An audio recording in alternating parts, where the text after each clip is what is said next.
When a starving black woman forced into marriage is caught eating animal feed, Confederate veteran Ezra Whitmore faces a choice that will determine both their fates. Haunted by the death of his adopted black daughter and seeking redemption in the brutal Wyoming Territory, Ezra removes his coat and offers the desperate woman his meal, declaring she should eat first. This single act of humanity ignites a dangerous alliance between two outcasts trapped by a merciless ranch owner who treats people as property. Ezra has spent years running from his past, but this time he chooses to stay and fight. The barn door hung open like a wound against the winter sky. Ezra Whitmore stood over Dutch Calloway's still form, rifle barrel still warm in his hands. Grace knelt beside him, her dress torn, a kitchen knife trembling in her grip. Outside, torches bobbed through the darkness. Voices carried on the wind. They were coming. Grace looked up at him. Her eyes held no fear now, only exhaustion. They'll hang us both. Ezra stared at the approaching lights. Maybe that's what we deserve. The wind howled through the barn. Snow swirled around their feet. 3 days earlier, Ezra had ridden into the Calloway ranch with nothing but a worn saddle and empty pockets. Winter bit hard in Wyoming Territory. Work was scarce. A man took what he could find. Tom Murphy met him at the gate. The foreman looked him over like spoiled meat. You got experience with cattle? Some. Can you handle a rifle? When I need to. Murphy spat into the snow. Dutch Calloway pays fair but expects more. You cause trouble, you'll find yourself walking back to wherever you came from. The ranch house squatted against the horizon like something carved from bone. Smoke rose from the chimney. Ezra counted 6 hands working the fence line. Not a large operation, but substantial enough. Dutch Calloway emerged from the house as they approached. He was a thick man with small eyes and hands that stayed too close to his gun belt. Everything about him suggested violence held barely in check. You fight in the war, Whitmore? I was there. Which side? The losing one. Dutch smiled without warmth. Long as you take orders now, we'll get along fine. The bunkhouse smelled of tobacco and unwashed men. Ezra claimed a corner bed and kept to himself. The other hands talked around him like he wasn't there. He preferred it that way. That evening, he saw her. She moved between the main house and the barn like a shadow. The men called her Black Bride when they thought she couldn't hear. Sometimes they called her other things. She never looked up, never responded. She simply endured. At dinner, Dutch made a show of calling her over. Bring me coffee, Bride. She poured from a battered pot with steady hands. Dutch watched her like a hawk watches a mouse. The other men shifted uncomfortably. Even they seemed to understand something was wrong with the picture. Tell the boys how we met, Dutch said. She said nothing. Her daddy owed me money. Gambling debts. When he couldn't pay, we worked out an arrangement. Dutch's smile was all teeth. Legal and binding. Territorial judge signed the papers himself. One of the younger hands, barely 20, spoke up. Where's she sleep? Barn's good enough. Animals know their place. The kid looked like he wanted to say more. The older hands warned him off with sharp looks. Nobody crossed Dutch Calloway. Not twice. That night, Ezra couldn't sleep. The wind rattled the bunkhouse walls. He thought about the woman's eyes, how they held nothing but resignation. He'd seen that look before. In mirrors, mostly. The next morning, he rose early to check the horses. The sun hadn't yet burned off the frost. His breath came in white puffs as he worked. Behind the barn, he heard something. Quiet rustling. Like an animal, feeding. He rounded the corner and stopped. She knelt beside the feed trough, handfuls of oats pressed to her mouth. Tears froze on her cheeks. Her dress, thin as paper, offered no protection against the cold. She shook so hard she could barely hold the grain. For a moment, neither moved. Then Ezra stepped forward. She flinched, expecting a blow that didn't come. Instead, he shrugged out of his coat. The wool was old but warm. He wrapped it around her shoulders. You eat first, daughter. He returned to the bunkhouse and retrieved his breakfast. Salt pork, biscuits, coffee still steaming in a tin cup. She watched him approach like a wild thing ready to bolt. He set the food beside her and stepped back. Go on. She ate slowly at first, then with desperate hunger. When she finished, she looked up at him. Really looked for the first time. Why? Everyone deserves kindness. Neither noticed Tom Murphy watching from the shadows of the equipment shed. His weathered face showed no expression as he turned and walked toward the main house. Inside, Dutch Calloway sat at his desk, reviewing account books. Murphy knocked and entered without waiting for permission. We got a problem, Dutch. Dutch looked up. What kind of problem? The new hand, Whitmore, caught him sharing breakfast with your bride behind the barn. Gave her his coat, too. Dutch's pencil snapped between his fingers. Did he now? Thought you should know. You thought right. Dutch stood and walked to the window. Outside, Ezra worked the fence line like nothing had happened. Some men don't understand boundaries, Tom. They need teaching. What you want me to do? Dutch smiled. It was the kind of smile that made smart men nervous. Nothing yet, let him think he's being clever. Meanwhile, we watch, we wait. And when the time's right, we remind everyone on this ranch exactly how things work. Murphy nodded and left. Dutch remained at the window, his reflection, ghost-like, in the glass. Outside, snow began to fall again. Winter was far from over. In the barn, Grace folded Ezra's coat carefully and placed it on a hay bale. The wool still held his warmth. For the first time in months, she allowed herself to hope. It was a dangerous thing, hope. In her experience, it only made the fall hurt worse. But as she watched Ezra work through the small window, something stirred in her chest. Something she'd thought died with her father. The feeling that maybe, just maybe, she wasn't completely alone in the world. Dutch found Ezra mending fence near the north pasture. The morning sun cast long shadows across the frozen ground. Steam rose from the horse's nostrils like prayers. Whitmore. Ezra looked up from his work. Wire cutters hung loose in his grip. Dutch stepped closer. Too close. His breath smelled of whiskey and tobacco. Heard you been making friends? I work. I keep to myself. That what you call it? Dutch's hand rested on his gun belt. Seems to me you've been crossing lines. The wind picked up, rattling the bare branches of a nearby cottonwood. Ezra straightened slowly. His back protested the movement. She was hungry. She's what I say she is. Nothing more, nothing less. Dutch's voice dropped to a whisper. You cross lines on my property, you'll hang from my trees. That girl belongs to me. She's a human being. Dutch's laugh held no humor. She's what I say she is. Remember that, or you'll find yourself explaining it to the devil. He walked away, boots crunching in the snow. Ezra watched him go, then returned to his fence. The wire had gone cold in his hands. That evening, Dutch cornered Grace in the kitchen. She scrubbed dishes with mechanical precision, each movement born of fearful habit. Been making friends, bride? Her hands stilled in the soapy water. No, sir. That's good. Because friends can be dangerous. Especially the wrong kind of friends. He moved behind her close enough that she could feel his breath on her neck. You understand what happens to women who make the wrong kind of friends? She nodded without turning around.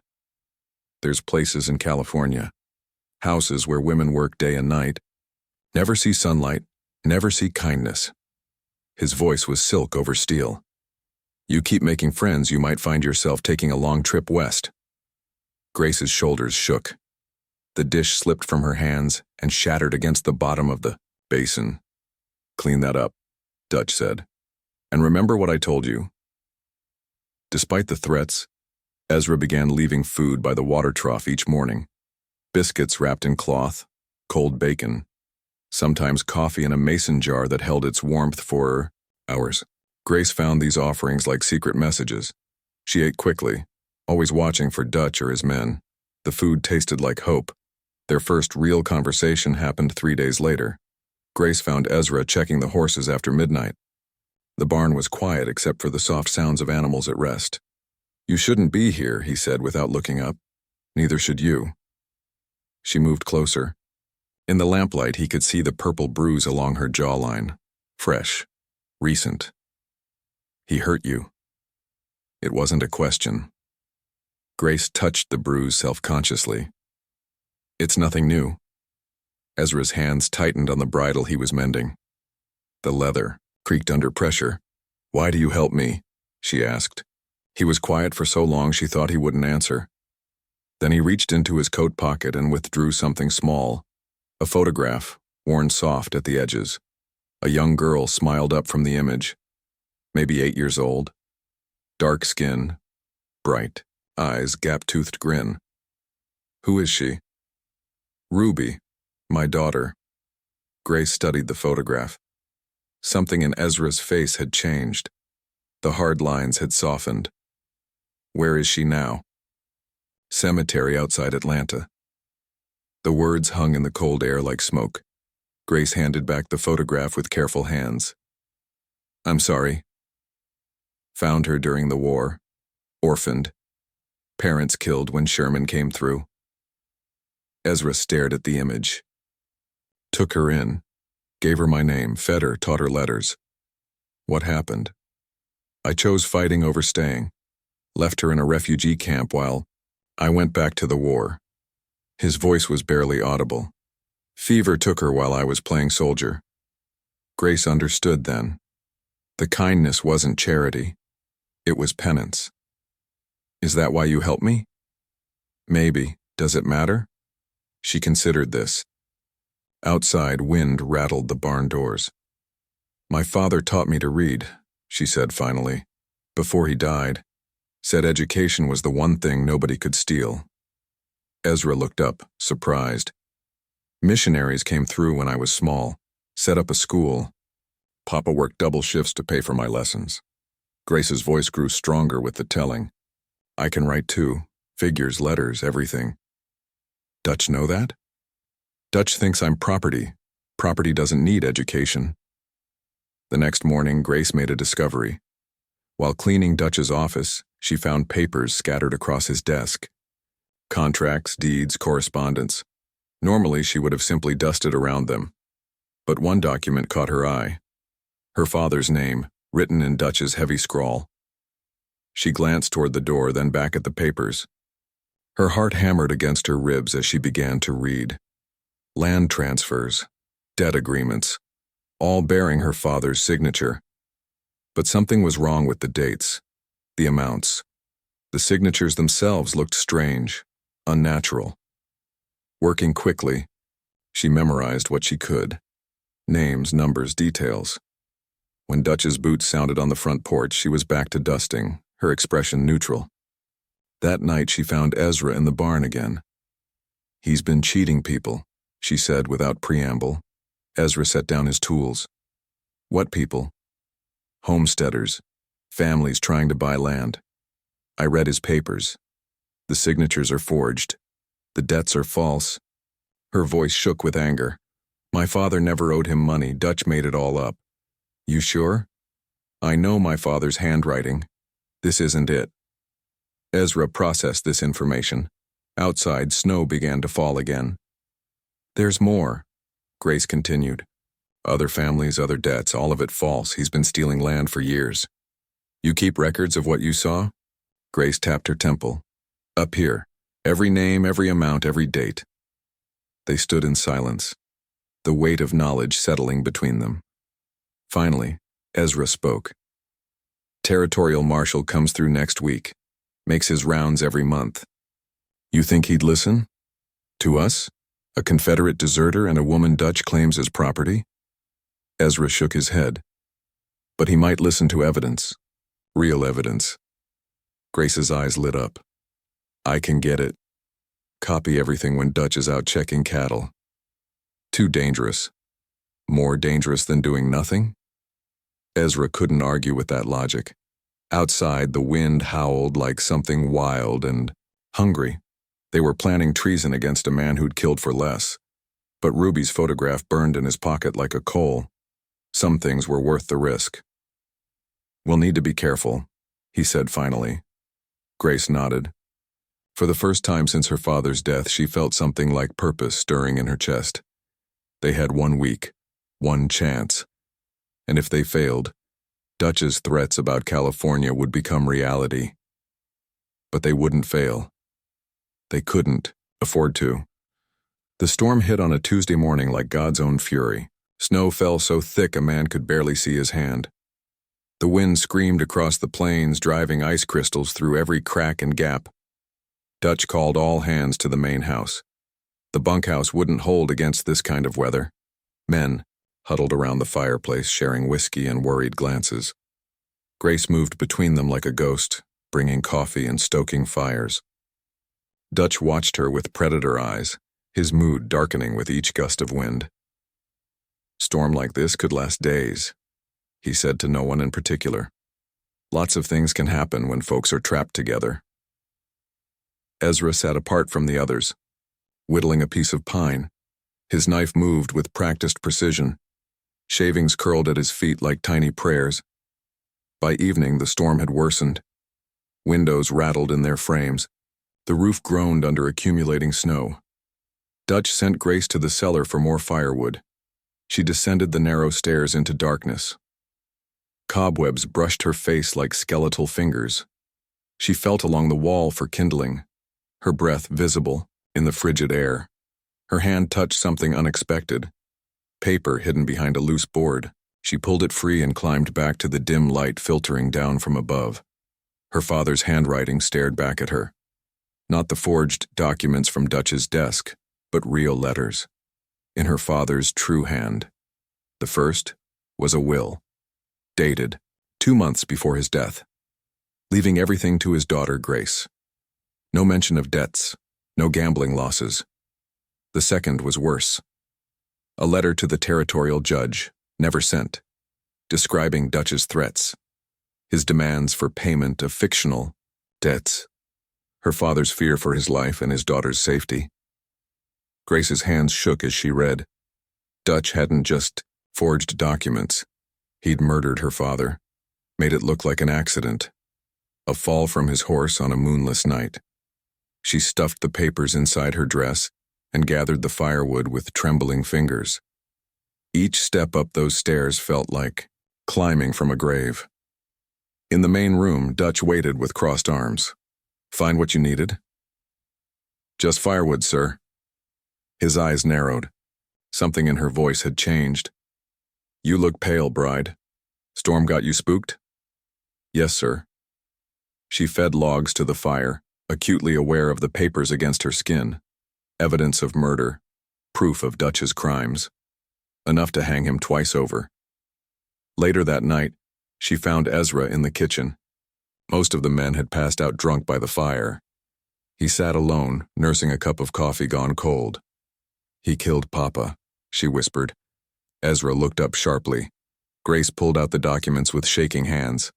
Ezra read them by candlelight, his jaw tightening with each line. "Son of a devil. What do we do?" Before Ezra could answer, footsteps sounded in the hallway. Grace stuffed the papers back inside her dress. Dutch appeared in the doorway, swaying slightly from drink. "Private meeting?" His words slurred together. "Couldn't sleep," Ezra said. "Storm's loud." Dutch's gaze shifted between them. Something dangerous flickered in his eyes.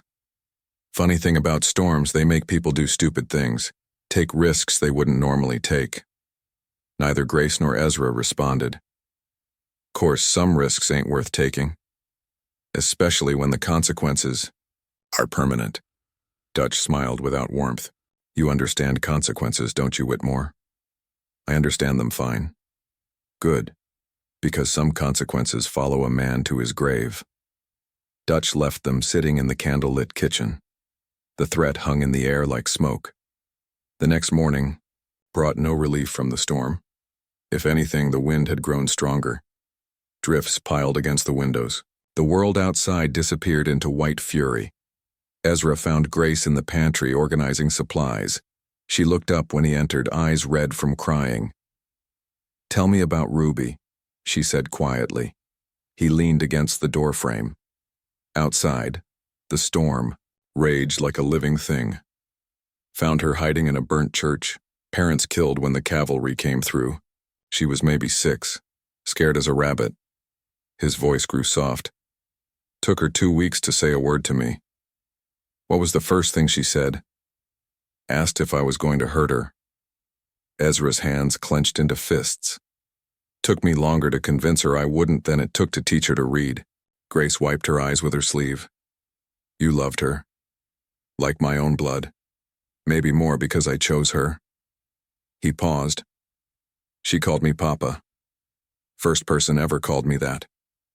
Why'd you leave her? The question hung between them like a blade. Ezra stared at his boots, weathered leather scarred by years of hard use. Because I thought duty mattered more than love. Thought the war was more important than one little girl.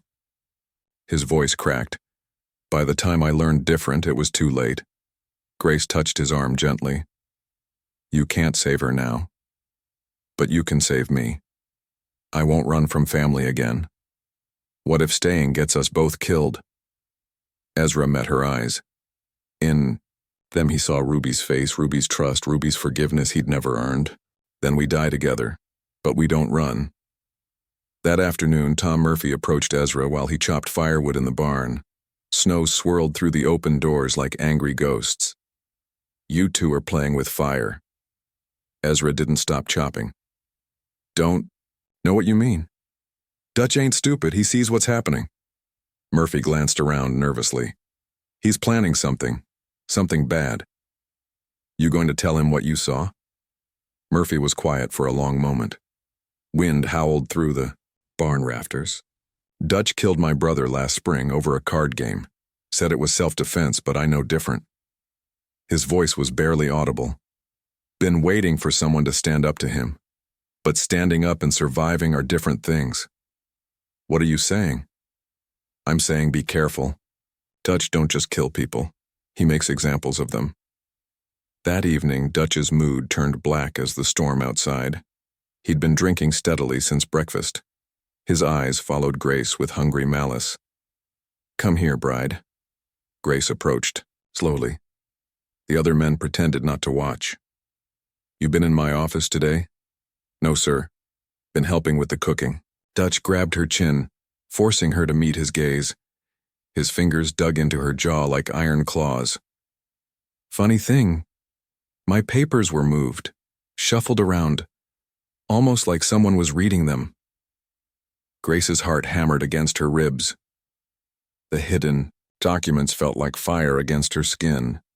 I don't know anything about papers, sir. Dutch's grip tightened. Course you don't. Property can't read, can it? He released her with a shove that sent her stumbling. She caught herself against the wall, hand pressed to her bruised face. Maybe it's time we discuss that trip to California. Fresh air might do you good. Ezra started to rise from his chair. Dutch's hand moved to his gun. Something to say, Whitmore? The room held its breath. Even the storm seemed to quiet. No, Ezra said finally. Nothing at all. But his eyes promised violence. Dutch saw it and smiled. Good, because tomorrow, when this storm breaks, we're going to have ourselves a conversation. About boundaries. About consequences. His gaze swept the room. About what happens to people who forget their place.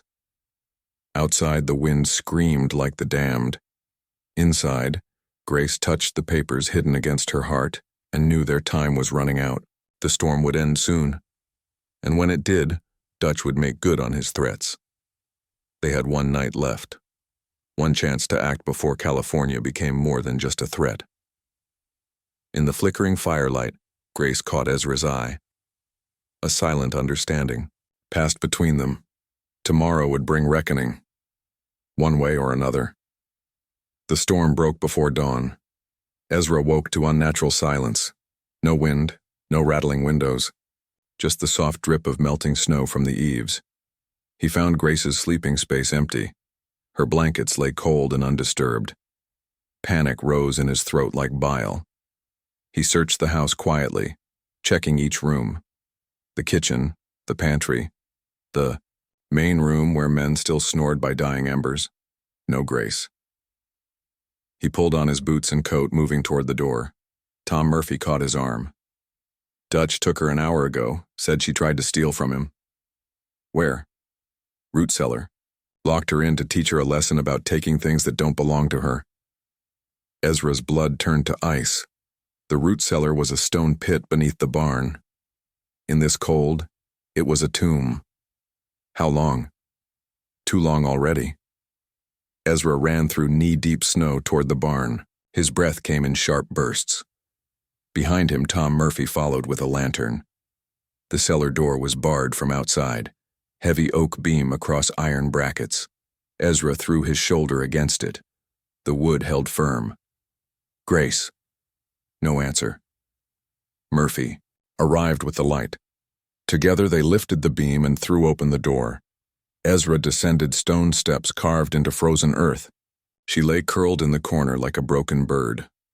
Blue lips, still as death. Her dress was torn, the hidden papers scattered across the floor. Ezra knelt beside her, pressed his ear to her chest. Nothing. Grace. He gathered her in his arms. She was so light. Too light. Like holding winter itself. Murphy held the lantern higher. She's gone, Ezra. But as they climbed toward the barn, Grace's eyelids fluttered. Her lips parted slightly. Missionary training, she whispered. Breathing exercises. Slowed my heart. Ezra nearly dropped her in relief. You're alive. Barely, but alive. Murphy stared in amazement. How? Papa sent me to learn from the church women when I was small. They taught meditation, prayer breathing, how to make your body rest so deep it seems like death. Grace struggled to sit up. Saved my life once before when raiders came through. Ezra helped her stand on shaking legs. Dutch thinks you're dead. Good, let him. Grace gathered the scattered papers with trembling fingers. He found these. Beat me. Said I'd stolen his property. What now? Murphy asked. Before anyone could answer, boots crunched in the snow outside. Dutch's voice carried through the barn walls. Time for our conversation, Whitmore, about boundaries. Dutch entered with his shotgun cradled in his arms. Two other hands flanked him. Their faces showed nervous excitement. Thought you might want to say goodbye to your friend before we bury her. Dutch's smile was all teeth. Shame about the accident. Froze to death trying to steal from me. He stopped short when he saw Grace standing beside Ezra. Well now, looks like the dead don't stay buried on this ranch. It's over, Dutch, Ezra said quietly. We have proof of what you did. To her father, to the homesteaders, all of it. Dutch's laugh echoed off the barn walls. Proof? From a runaway slave and a Confederate coward who's going to believe you? The territorial marshal, when he sees the documents. What documents? Dutch raised his shotgun. Don't see any documents, just 3 people who died in an unfortunate accident. The barn filled with tension, thick as smoke. Nobody moved. Nobody breathed. Then Tom Murphy stepped forward. Put the gun down, Dutch. Dutch's eyes widened in surprise. Tom? I said put it down. The other 2 hands looked confused, uncertain. They'd expected an execution, not a standoff. You turning on me, Tom? After all these years? After what you did to my brother. After watching you treat people like animals. Murphy's voice grew stronger. Yeah, Dutch. I'm turning on you.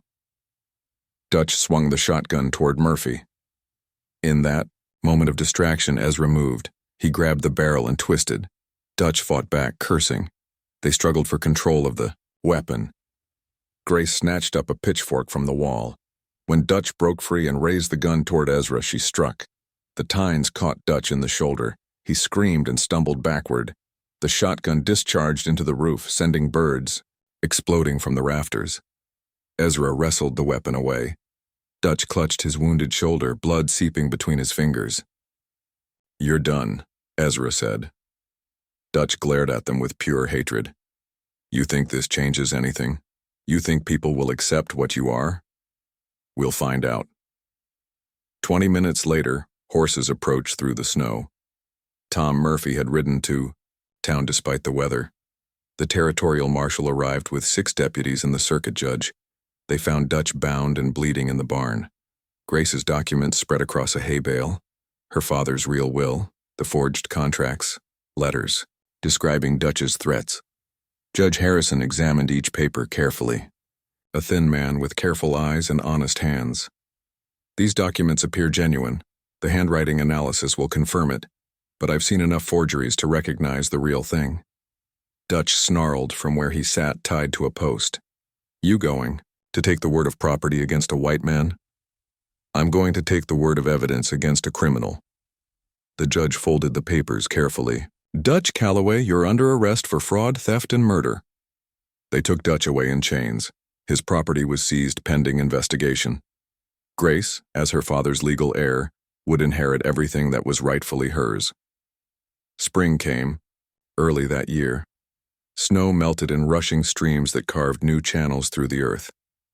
Grace stood on the porch of what was now her ranch, watching Ezra pack his saddlebags. She approached carrying something wrapped in cloth. Inside was Ruby's photograph, now framed alongside a drawing Grace had made. 3 faces smiling together. Ruby, Grace, and Ezra. A family that existed only in imagination. "You gave me back my name. Let me give you back your daughter." Ezra stared at the image. Tears cut tracks down his weathered cheeks. "Some ghosts are meant to follow you, Grace. Take care of yourself, daughter." He mounted his horse. The morning sun painted everything gold. Behind him lay winter. Ahead, the open road. Grace watched from her porch as he rode toward the horizon. She held the frame against her chest, feeling the weight of love and loss intertwined. "Some families ain't meant to stay together," she whispered to the wind. "But they're still family." She turned and walked inside, closing the door behind her. The frame found its place on the windowsill where 3 faces smiled together in a moment that never was, and never could be. Outside, the world continued its ancient rhythm, seasons turning, rivers flowing, hearts breaking and mending and breaking again. But love endured, even when it couldn't stay, especially then. Tom Murphy found work on Grace's ranch. Together, they built something decent from the ashes of Dutch's cruelty. Other families came, homesteaders who'd lost land to Dutch's schemes. They formed a community based on fairness rather than fear. Grace never married. She had suitors, but none who understood that some wounds heal stronger than they were before. She ran her ranch with firm kindness, treating every person as exactly that, a person. Sometimes late at night she would sit by the window and look at the photograph. 3 faces frozen in time. A Confederate soldier, a freed woman, and a little girl who died too young, bound together by love that transcended every boundary society had tried to build. Ezra never returned. But his ghost lived in every act of kindness Grace performed, every hungry person she fed, every lost soul she sheltered. The frame stayed on the windowsill for 40 years, until Grace herself passed, peacefully in her sleep, surrounded by the family she'd chosen rather than the one she'd been born to. They found her that morning with a smile on her face, as if she'd finally seen something she'd been waiting for her whole life. As if she'd found her way home at last. And that is all to the story, for now. Please let me know where you are tuning in from. Perhaps we will create a story there. Consider liking this video and subscribing to our channel, and if you enjoy our content, click this video on your screen. I promise you it's worth watching. See you tomorrow.